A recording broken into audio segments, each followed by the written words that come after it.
मैंने ये कहा है कि यूनाइटेड नेशन सिक्योरिटी काउंसिल का रेजोल्यूशन है 1373, उसमें ये खास तौर से कहा गया है कि कोई स्टेट क्रिमिनलाइजेशन को फाइनेंस ना करे और किसी भी तरीके से टेररिज्म को सपोर्ट ना करे, सेफ हेवन ना दे।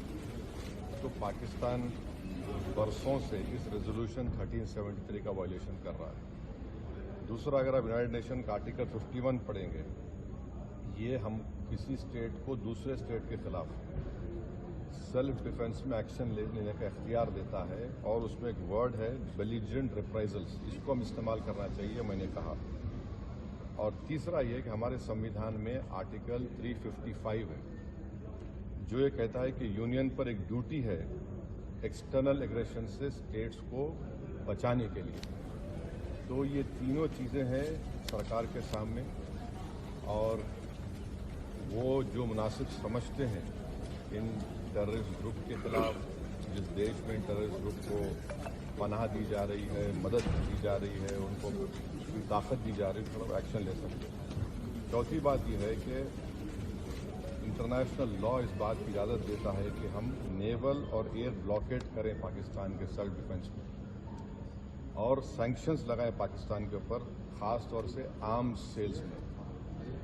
इसके बाद मैंने ये कहा कि वहाँ पर मेडोज में आखिर क्यों सीआरपीएफ नहीं थी वहाँ पर, क्योंकि मैंने पूछा है कि जनवरी में सीआरपीएफ के 2 यूनिट को हटा लिया गया था वहाँ से।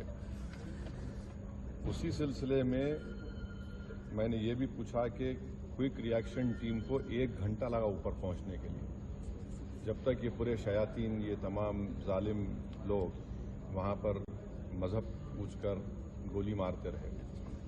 और 2000 में वहाँ पर एक नुनवान कैंप है पहलगाम में, वहाँ पर भी 30 यात्रियों को मारा गया था और उसमें एक कमेटी बनाई गई थी लेफ्टिनेंट जनरल जे.एस. मुखर्जी की, उसका रिपोर्ट का क्या हुआ।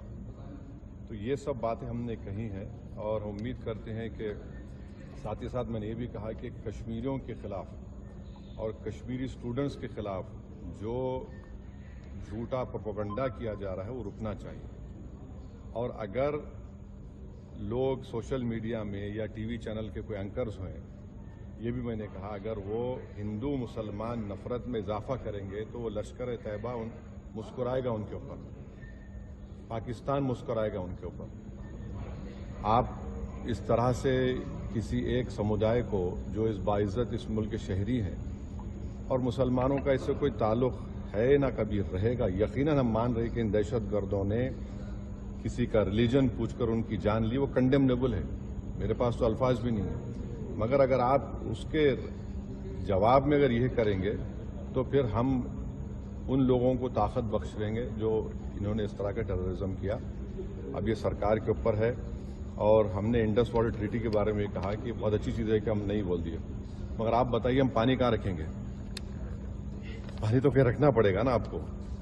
तो और इसमें आप देखिए कि इंडस वाटर ट्रीटी में जो चिनाब का इलाका है वो पूरा पहाड़ी इलाके से पानी जाता है, जहलम का जो है वो ज़मीनी इलाके से जाता है और वर्ल्ड बैंक इसका इंटरलॉक्यूटर है। तो इस पर हमने कहा कि इस पर देखने की ज़रूरत है और सरकार जो भी एक्शन लेगी हमारे देश के तमाम लोगों को उनकी जान और माल को बचाने के लिए, ख़ास तौर से इस बुज़दिलाना वहशियाना दहशतगर्द हमले के बाद, हम उसकी तायीद करेंगे। ये कोई सियासी मसला नहीं है, ये हमारा नेशनल मुफाद है, नेशनल इंटरेस्ट में है और हम उनके साथ खड़े रहेंगे। सर, ये आपने इंडस वाटर ट्रीटी पे बोला, तो क्या आप बोल रहे हैं कि ये एक्शन नहीं लेना चाहिए क्या? नहीं, मैं ये देखिए, आपने तो देखिए वर्ल्ड बैंक इंडिया और पाकिस्तान में बैठकर ये ट्रीटी करवाया, वो उसका इंटरलॉक्यूटर है।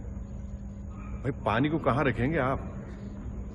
अच्छा है, आपने अच्छा स्टेप लिया, मानते हैं, पानी कहाँ रखेंगे आप? डैम बना दो। आप भाई डैम बनाइए ना। ये स्टैंडिंग कमेटी थी, उसने भी इसको कहा था कि उनको इंडस नहीं, अब वो समझ जाइए, मैंने ये कहा कि अच्छा, आपने लिया है जो steps cabinet committee on security में लिया आपने, ठीक है, मगर वर्ल्ड बैंक इंटरलॉक्यूटर है उसका, तो वो भी देखे, इंटरनेशनल लॉ से देखने की जरूरत है। शिमला कोर्ट में क्या? वो तो सरकार से पूछिए, हमने कहा ये बात कही।